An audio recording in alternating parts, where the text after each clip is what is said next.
Halo, rakyat biasa, kembali di segmen Suara Rakyat Biasa.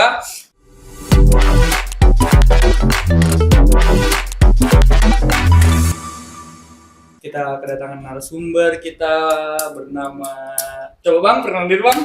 Rizky Hardiansyah. Kita manggilnya Rizky aja kali ya. Betul.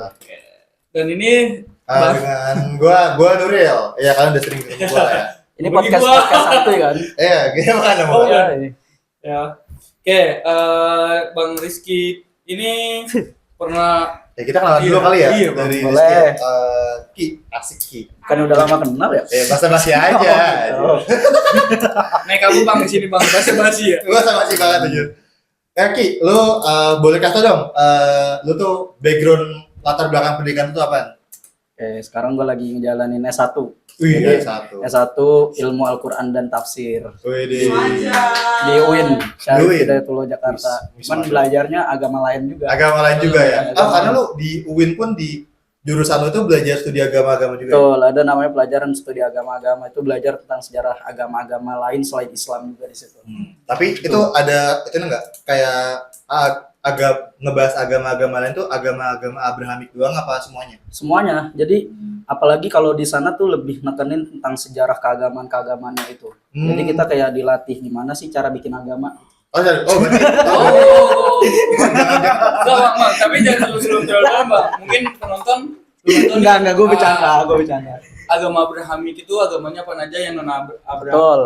Abraham. Kenapa ada penekanan historikalnya tuh kuat di sana? Karena kita ditunjukkan bahwa kebenaran agama tuh ada yang mutlak loh sebenarnya. Ada satu agama yang memang secara kebenarannya itu dia nggak historical. Jadi secara historical tuh nggak bisa dibantah gitu. Tapi kalau agama-agama lain ternyata kejadian dan terjadinya agama lain itu secara historical masih bisa dibantah gitu. Bukan buat ngajarin bikin agama baru, bukan gitu.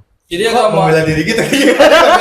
Nggak, jadi agama Makanya lu nggak aneh kan? Abrahamik itu apa aja tadi? Kalau Abrahamik itu kan kayak disebut agama-agama samawi ya. Jadi kayak Kristen, Yahudi, sama Islam. Itu yang disebut dengan agama-agama Abrahamik gitu. Kalau yang non Abrahamik selain itu berarti Selain itu Konghucu, Buddha, Jainisme, Sikhisme. Nah, kalau lo berarti belajar agama-agama itu berarti lo mempercaya adanya agama-agama itu dong? Enggak juga dong. Justru kita bisa tahu agama-agama yang lain salah karena belajar tentang sejarah agama-agama itu. Ya, tadi pertanyaan tersebut dikat aja. Enggak juga sih. Tadi pertanyaan barusan dari itu ya, dari orang ateis. Maksudnya secara yang gue yakini gitu ya, secara historical kita dapetin kebenaran satu agama yang kita pegang gitu ya dari belajar di situ. Nah, benar. Makanya kan Lia Eden tuh lahir di situ, dia kan bikin agama baru kan. Nah, betul. Lu nggak mau ngikutin leluhur lu, men? Kalau gue mau mah bisa. Bisa ya? Tapi lu nggak mau ya? Takut ya? Oke. Gua ada. Udah banyak ngikut satu. Iya. Oke, kan tadi itu tentang pembelajaran Kak Rizky di UIN. Ya, mempelajari studi-studi tentang agama. Pemikiran lah gitu. Pemikiran. Nanti jadi pertanyaan juga mungkin buat rakyat-rakyat yang belum tahu termasuk saya. Emang rakyatnya ateis semua nih ya? Maksudnya gini, mungkin Retrogen sih kalau gitu tepatnya. pada dasarnya untuk Gen Z iya. apa sekarang kalau misalnya dia tidak contohnya misalnya mohon maaf kayak yang latar belakangnya tidak, misalnya kalau Islam nih ada yang dari kecil kan, kalau kita nih ngaji mungkin ada beberapa yang nggak ngaji, jadi terciptalah kayak Islam KTP, mungkin ada agama lain kalau di Kristen ada sekolah minggu gitu. Nah mungkin biar teman-teman tahu nih agama itu biar apa ya, dasarnya lebih paham lagi. Intinya sih itu untuk podcast kali ini, dasarnya lebih paham lagi. Jadi biar yang Islam makin Islam, yang Kristen makin Kristen, maksudnya nggak ada singgungan tentang agama-agama lain, kita hanya membahas agama yang ada di Indonesia aja, yang ada di Bhinneka Tunggal Ika. Oke, Kak Rizky, saya ada pertanyaan.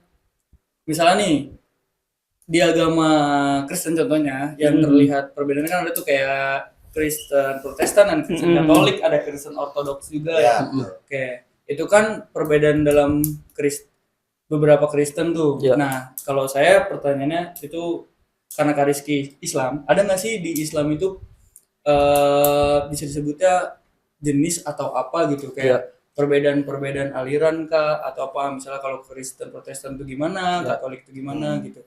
Nah kalau di Islam itu ada nggak sih? Contohnya nih ya, kalau di Indonesia itu kan ada NU dan Muhammadiyah tuh, Oke. yang organisasi terbesarnya iya. dan diakui pemerintah ya.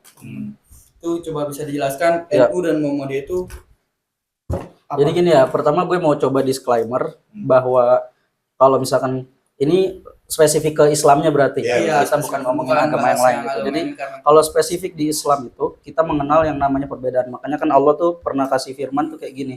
Seandainya umatku bisa aku jadikan satu umat saja, maka itu bisa saja terjadi.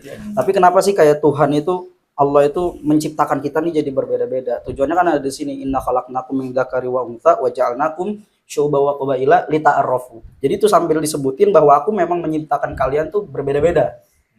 Berbeda-beda suku dan bangsanya, kemudian adat dan istiadatnya, kebudayaan dan sejarahnya itu berbeda-beda. Tujuannya lita'arafu, untuk saling mengenal aja.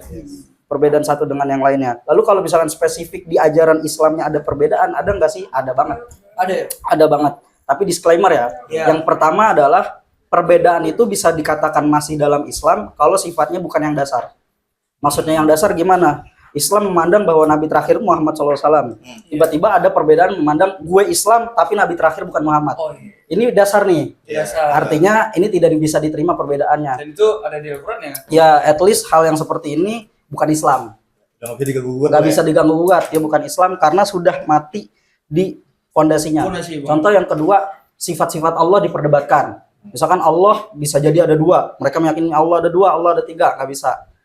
Lalu kemudian di perbedaan manakah yang kita tuh masih nyebut itu Islam. Nah perbedaan ibaratnya kalau misalkan lu mau disebut dengan pohon mangga, akarnya ya berarti harus akar mangga. Kalau tiba-tiba kemudian di pohon mangga, lu udah ketahuan nih akarnya mangga, nyempil di situ ada pisang misalnya. Nggak ada nyempil pisang di situ. Berarti memang nih pisang ya udah lagi nyempil aja gitu. Yang penting akarnya nih udah bener, akarnya udah betul-betul mangga. Nah, yang terjadi perbedaan di dalam Islam masih diterima adalah bukan pada akarnya, tapi pada cabang-cabangnya. Itu yang diterima tuh. Betul, kayak tata cara sholatnya. Karena kalau tata cara sholat lu berbeda, itu nggak bikin lu bukan Islam. Selama lu masih sholat, yang salah itu lu nggak sholat. Gitu. Setuju sih itu. Buat Betul. yang nggak sholat, lu salah. Itu dia. Situ, Kayak contoh ya, yang masih diributkan tentang kunut atau nggak kunut. betul. Itu gua kan dari keluarga Muhammadiyah. Oh, anak Muhammadiyah nih. Muhammadiyah banget nih. Kita NU banget nih. Iya, Lu minoritas kan. Yang saya tahu nih ya, kalau di Muhammadiyah Iya. itu yang dari kecil diajarin itu ya cuman beda pas puasanya. Pas puasanya perhitungan awalnya puasa, ya perhitungan puasa. Sama Betul. beberapa bacaan di sujud dan ruku. Betul. Sama nggak kunut. Iya, tapi itu selalu jadi keributan. Oh iya, padahal Itu lama banget kan. Betul kan? Tapi akhirnya kita di sini nunjukin nih kepada rakyat biasa bahwa toleransi itu penting dan betapa bahwa perbedaan itu nggak harus membuat kita jadi ribut gitu. Dan pertanyaannya gini, biar gua clear gitu ya. Perbedaan contoh antara kunut atau tidak kunut, ternyata kedua-duanya ada landasannya. Kalau perbedaan Nabi yang terakhir gue adalah Nabi Muhammad, Nabi yang terakhir gue adalah Nuril misalnya. Walid. Pertanyaannya Walid itu saja. Ini digali dulu. Ada hujahnya nggak? Ada dalilnya nggak? Di Quran disebutin nggak? Di hadis disebutin nggak? Kalau nggak ada, ya udah gue nggak pernah nemu nama Nuril nih di Quran. Ya kan? Berarti bukan. Berarti salah. Tapi kalau seandainya ternyata di hadis ada keterangan bahwa Nabi pernah sholat kunut, Nabi pernah sholat tidak kunut. Tiba-tiba ada yang bilang sholat itu kunut, sholat itu nggak kunut. Maka di sini kata ulama dua kemungkinannya. Yang satu benar, yang kedua paling benar. Jadi nggak ada yang salah. Jadi dalam perbedaan ini, ketika kita muncul perbedaannya di cabang dan itu masih ada hujahnya, cuma dua kemungkinan. Tapi kalau pada dasar balik dua kemungkinan yang tadi, benar atau salah. Kalau misalkan dia bilang Nabi terakhirnya Nuril, berarti salah. Ini udah salah ya. Ya, ini udah pasti salah. Tapi misalnya nih, misalnya aneh Muhammadiyah nih. Terus aneh ada imam nih, misalnya aneh sholat subuh di imamnya itu kunut. Aneh nggak kunut, itu masalah atau enggak, Bang? Kalau prinsip sholat itu sama kayak prinsip ketatanegaraan. Kalau ente, kita nggak jadi ente dia. Kalau lu sholatnya jadi makmum, maka ikuti imam. Jadi ibaratnya kayak budaya di situ yang kita ikuti. Beda kolam, beda ikan. Kita harus bijak di tempat dimanapun kita berada. Yang penting lu validasi. Nih imamnya beneran Islam gak nih gitu kan? Maksudnya Islamnya yang beneran Muhammad SAW gak nih? Islamnya yang betul-betul dasarnya sama nggak nih kalau dasarnya beda atau coba diinin aja gitu. Oh, itu nggak apa-apa ya. Even saya lupa kunut apa Nggak apa-apa, itu nggak apa-apa banget gitu. Nah, kalau itu kan tadi kan masalah sebenarnya kan berarti kan yang penting kan dasarnya itu kan. Tapi kan beberapa juga ada tuh aliran-aliran sesat gitu loh. Nggak tahu sih sebenarnya itu disebut aliran sesat apa enggak ya. Maksudnya ada Contoh, nggak selain lu kayak pernah ini ya? nemu kasus gimana ya? Oh, gue aliran pernah. sesat? Jadi gue nggak tahu ini sesat apa enggak ya. Cuman seumur umur kayaknya gue nggak pernah sehina ini pas lagi sholat. Jadi gue pernah sholat di suatu masjid nih gitu kan. Terus tiba-tiba abis sholat gue tempat gue dipel. Gue pikir apa gue pikir tai kucing kan nggak mungkin. Gue tadi wudu. Cuman Berarti kenapa tiba-tiba dipel gitu kan? Nah, berarti kayak ada aliran lain selain NU dan Muhammadiyah mungkin Betul. di Indonesia ini ya. Jadi pertanyaannya gini ya, gue kan nggak, gue paham lah ini kelompoknya yang mana. Cuman gue kan nggak mendalami di situ kayak misalkan ya balik lagi tadi prinsipnya. Makanya kan tadi di disclaimer bahwa perbedaan itu terjadi pada ranah akidahnya, berarti dia salah, menyimpang dan sesat. Tapi kalau masih di ranah cabangnya, belum tentu dia salah, bisa jadi dia benar, cuman agak berbeda aja dari kita. Makanya kayak lu datang ke Spanyol misalkan, kalau lu ke Spanyol, lu nggak bisa bilang sesat orang yang sholat nggak pakai sedekap, karena dia mazhabnya apa? Maliki. Sedangkan Imam Malik bilang kalau sholat itu ya nggak sedekap gitu. Dan ternyata semua cara ini ada hadisnya. Jadi kalau misalkan kita mau ngecap ini sesat atau tidaknya, nanti kita coba kulik lagi lah ya. Dia secara dasarnya ada perbedaan nggak sama kita. Nah secara cabangnya ada perbedaan nggak? Kalau misalkan dari dasarnya juga udah ada perbedaan, cabangnya nggak usah digali lagi. Let's say sholatnya masih sama. Dan dia nggak mempermasalahkan antara kunut atau tidak kunut misalnya. Dan dia nggak ngeributin antara kunut dan tidak kunut. Tapi dia sangat kekeh bahwa Nabi terakhirnya bukan Muhammad. Udah salah banget. Gitu, betul. Makanya kalau misalkan kita nggak seprinsipal itu, bahkan kita sama agama Kristen pun bisa sama, karena ada yang namanya agama Kristen Ortodoks. Agama Kristen Ortodoks itu kalau misalkan dia mau ibadah, konsepnya masih hampir sama kayak kita.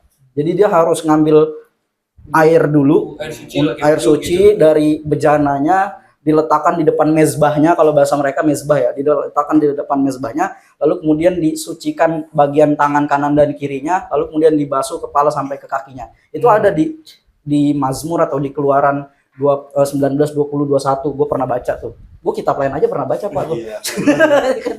Jadi gue pernah baca di situ. Kitab Sunggokom udah baca nggak kan? Betul. Terus juga ada diajarin bahwa kalau misalkan kamu beribadah sudah itu kamu ruku dan sujudlah sampai ke tanah. Dan itu akan menjadi ketetapan bagimu dan keturunanmu untuk selama-lamanya. Dan ternyata masih ada aliran Kristen yang memang kayak gitu. Ya, dalam Islam lah ya. Nah, mirip banget. Jadi bener-bener ngambil air di bejananya kayak wudu, terus pakai kerudung. Yang ceweknya nggak boleh nggak pakai kerudung kalau misalkan untuk ibadah ya. Terus kemudian pas masuk kayak sholat. Jadi gini, terus ruku sujud. Itu Kristen Ortodoks. Artinya kalau kita mau bilang, wah sama nih sholatnya. Sama nih sholat juga, tapi kita lihat dulu ternyata ada perbedaan di mana di akarnya, berarti dia salah. Maksudnya salah dalam pandangan kita. Maksudnya yang dia itu di disclaimer Kita salah dalam pandangan dia karena dasar kita beda dengan dia. Dia salah dalam pandangan kita karena dasar dia beda dengan kita. Karena intinya perbedaan yang paling besar ketika terjadi di akarnya kan. Betul. Ya kalau emang kan gue kata tadi kan Rizky bilang dasarnya tentang keterakhiran Nabi gitu kan. Mungkin di kitab Kristen ya menganggap keterakhiran Nabi itu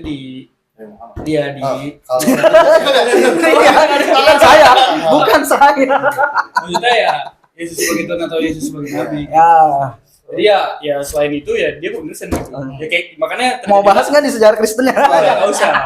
Ini tentang akarnya seperti itu kan. Iya, betul. Tata caranya sama intinya mereka Kristen itulah yang terjadi intinya kita ya beda agama gitu. Ya di Kristen. Tapi dia menurut dia benar, menurut kita salah. Dan kita menurut kita ini benar, dia salah. Udah simpel aja. Dia jangan saling membom. Nah, makanya kata Allah tujuannya lita'arofu, kamu saling mengenal aja. Bukan untuk saling memasuki, saling login atau logout, bukan. Tapi saling mengenal aja. Adapun kalau misalkan ada yang login atau logout, ya berarti itu keberuntungan satu dengan yang lainnya gitu. Kayak misalnya kan dulu masuk Ortodoks berarti dapat profit kenapa yang jelek banget ya? Terus iya. Kakak Ortodoks Islam kita dapat profit kayak gitu ya kan. Betul. Analogi dasarnya. Kalau Islam Ortodoks ada nggak Pak? Islam ortodoks nggak ada dong. Makanya Nggak ini yang mau kita bahas. Nah, itu tadi secara garis besar tentang dasar dan cabang-cabangnya Kak Rizky. Tapi dasar berarti NU dan Muhammadiyah itu akarnya masih sama. Akarnya masih gini ya, kalau gue bahas secara sejarah, NU dan Muhammadiyah itu lahir dari satu keresahan yang sama. Cuman tokoh yang berbeda aja. Oh. Gurunya sama. Gue sama Nuril punya guru yang sama, cuman gue bikin podcast, Nuril juga bikin podcast. Genre kita berbeda nih, dia rakyat biasa, gue rakyat elit misalnya, misalnya gitu ya. Apa sih? Subscribe. Artinya apa? Kita satu guru, cuman beda genre nih. Oh iya. Tapi masih satu tujuan. Nah dulu awalnya kayak gitu. Kenapa? Karena momennya adalah ketika penjajahan di tanah Belanda, di tanah Indonesia oleh Belanda gitu kan. Itu suasana keagamaan lagi carut marut. Pemuda juga lagi nggak peduli. Kenapa? Karena pemikiran-pemikiran Belanda lewat Profesor Dr. Snokhorgrunch itu sekulerismenya sangat kuat. Coach Justin lah, bukan. Bukan. Justin kamu. Itu Ini nyebut apa dia nih? Ngeri banget ya. Coach Justin yang disebut. Kan aliran bola kalau coach. Bola coach ya. Sorry, Coach. Jadi dia masukin aliran tentang Profesor Dr. Snokhorgrunch, distorsi sejarah dan segala macamnya. Maka muncullah kiai-kiai atau ulama-ulama yang belajar di tanah Arab.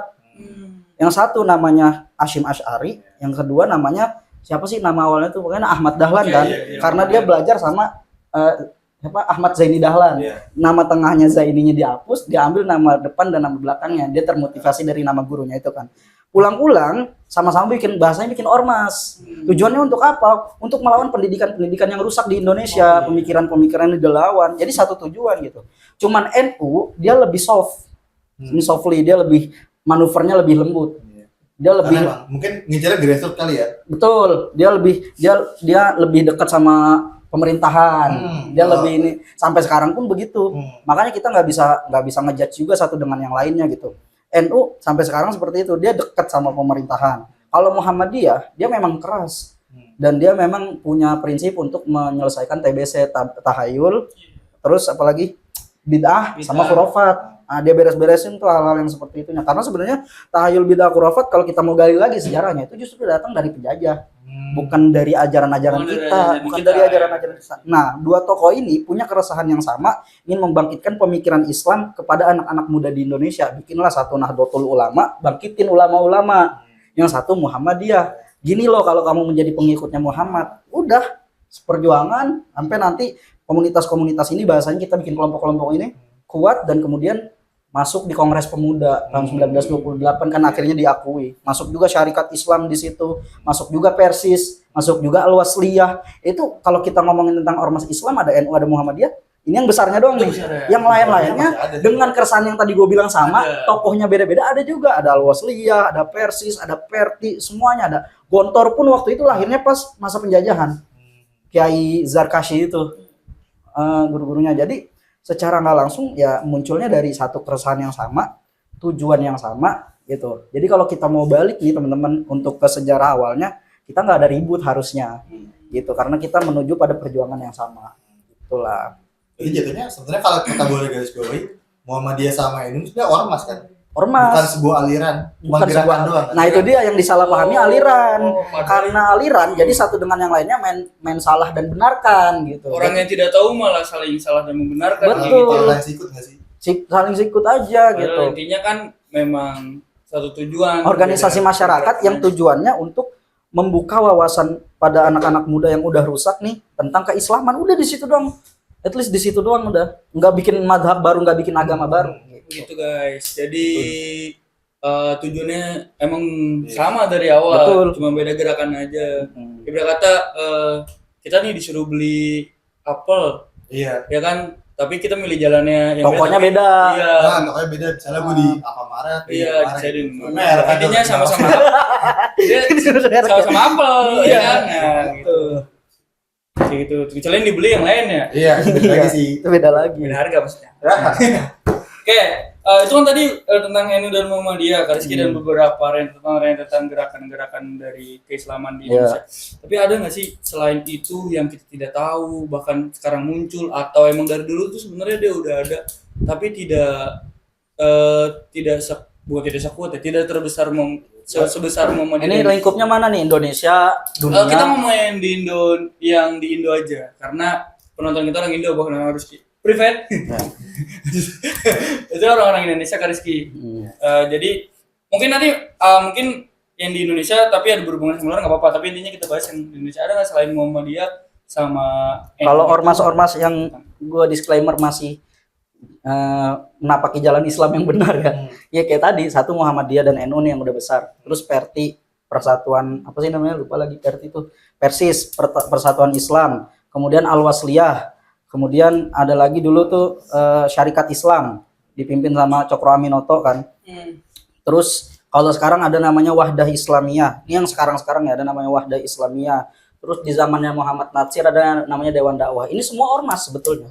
Ini semua ormas tidak bikin madhab baru, tapi ketika gue menyelami ke dalamnya, dia memang bikin liko-liko atau halako-halako atau kaderisasi secara pendidikan yang memang cara sholatnya pun kalau bisa yang ikut dengan pendidikannya mereka gitu. Misalnya di Wahdah Islamiyah pakai dalilnya dalil-dalil yang ini. Jadi beda lagi tuh sama Muhammadiyah sama NU beda lagi. Nanti sama yang ini beda lagi. Dan bahkan ada yang nggak bermadhab juga. Boleh nggak bermadhab? Silakan aja. Yang penting ada hujah, ada dalilnya. Kalau di Indonesia banyak ya. Kalau di luar pasti lebih banyak lagi gitu. Jadi tujuannya ya itu lita'arofu. Dan kenapa kemudian kalau misalkan ditanya, kok kenapa sih di setiap yang berbeda itu ada aja pengikutnya. Perti pasti ada pengikutnya, Persis pasti ada pengikutnya, Al-Wasliyah pada ada pengikutnya. Ternyata kalau kita gali lagi nih satu dengan yang lain, ormas ini bisa mewadahi orang-orang yang memang dengan kebudayaan berbeda-beda. Jadi kalau Perti nanti kebudayaan apa, kalau NU kan kebudayaan tanah Jawa. Nah dia mewadahi secara besar banget tuh kebudayaan tanah Jawa. Jadi orang-orang Islam yang ada di Melayu, yang ada di Kalimantan nggak bisa nerima NU. Karena beda kan? Betul. Nih, bukan adat gue nih gitu. Betul. Nah nanti orang-orang Islam yang ada di Kalimantan dan di daerah-daerah Melayu masuknya kemana? Perti, Al-Wasliyah. Karena secara kebudayaan dan pemikiran juga memang lahirnya dari sana. Muhammadiyah nanti akhirnya mana? Di Jawa juga, cuman masih yang lebih Islamnya kayak let's say kita selalu bilang fanatik gitu, nggak terlalu ngikut-ngikut sama budaya kayak gitu. Itu masih diwadahi. Jadi kalau kita boleh bilang NU tuh anak skena Jawa lah gitu kan. Iya, kan? betul juga. Aliran Islam. Jangan kayak gitu. Gerakan skena Jawa. Jawa adalah kunci. Ya, Iya. Tapi sebenarnya itu kan tadi kan gerakan atau ormas yang benar ya. Ada nggak sih sebenarnya yang lu pelajari itu agak melenceng atau apa sesat kita sebutnya? Ada. Nah itu kan yang cabangnya masih Rizky kayak akarnya masih sama nih kan Rizky berarti yang kakak sebutin tadi akarnya masih sama. Akarnya masih sama yang tadi. Akarnya berbeda.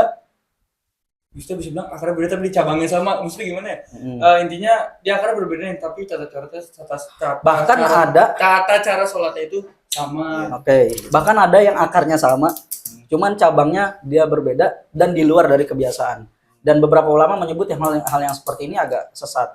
Kenapa? Karena satu, ini bisa masuk ke dasar juga sebetulnya. Jadi dia tuh berbeda pada cabangnya, cuman berbedanya itu betul-betul nggak ngikutin cara Nabi Muhammad. Jadi gini, berarti kalau pohon ini akar nih. Ini misalnya gerakan-gerakan yang masih menurut akar, dia begini ya. Balik lagi ke akar. Nah, masuk lagi ke akar. Jadi gini, kelompok ini udah lumayan besar dan sempat viral pada masanya. Mungkin udah connect belum nih? Belum ya? Jadi gini. Belum ya. Ini aja. Nanti disensor aja. Iya, nanti kita sebut aja, kita kepo. Dia bahkan juga persana deh ya. Jadi dia secara dasar dia meyakini semuanya sama, Nabi Muhammad nabi terakhir, Allah itu Tuhan yang satu, rukun iman ada 6. Tapi tiba-tiba kelompok ini bikin sholat Jumat khutbahnya perempuan. Udah connect belum nih? Itu Saya sebagai anak muda yang tidak terlalu kepo sama Islam jadi kepo nih. Iya. Itu. Jadi ada aliran yang seperti itu. Lalu kemudian coba editor teriakat ya. Oh, Z. Itu. Contoh itu kan secara cabang aja berbeda. Iya benar. Jadi sebenarnya kan kalau misalkan digali secara fikih ya, kalau secara hukum fikih ya memang perempuan boleh ikut sholat Jumat. Bahkan let's say jadi khotibnya pun boleh gitu. Tapi ini di luar kebiasaan Nabi Muhammad. Nabi Muhammad tidak pernah sekalipun melakukan hal ini. Artinya beberapa ulama mengatakan ini udah bagian daripada tidak percaya pada ajarannya Nabi Muhammad, gitu loh. Udah melenceng parah banget lah ya. Betul. Contoh juga dia kan melakukan di mana saf sholat antara laki-laki dengan perempuan sejajar. Dan ini nggak ada masalah secara hukum fikih. Tapi Nabi Muhammad tidak pernah melakukan ini, gitu.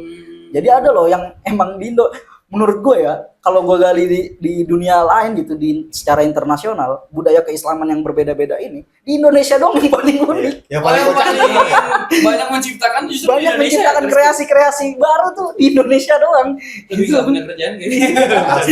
Kayak gitu loh. Oke, itu salah satunya. Betul. Salah duanya. Sepil semuanya nih anjir, banyak banget kayak Itu gitu. kan ada organisasi itu yang kayak gitu. Ada lagi nggak yang menurut Kak Rizky kayak ini kan tadi udah di akar sih, tapi cabang berikut. Ada lagi nggak yang emang dari akar tuh nggak gitu? Tapi dia menyebut diri dia Islam. Itu udah jelas ya. Secara dasar dia mengaku bahwa saya bikin agama baru dan saya adalah malaikat Jibrilnya. Itu ada Iya. dia itu Iya. Senior Anda kan? Saya itu mau ada.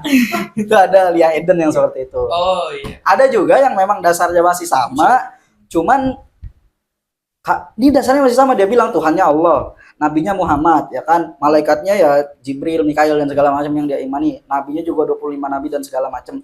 Cuman kok ketauhidan dia dengan yang ini nih, kebertuhanan dia dengan, maksudnya keyakinan dia secara akidah dengan yang udah dasar yang ini kalah sama yang baru, sama kebudayaannya.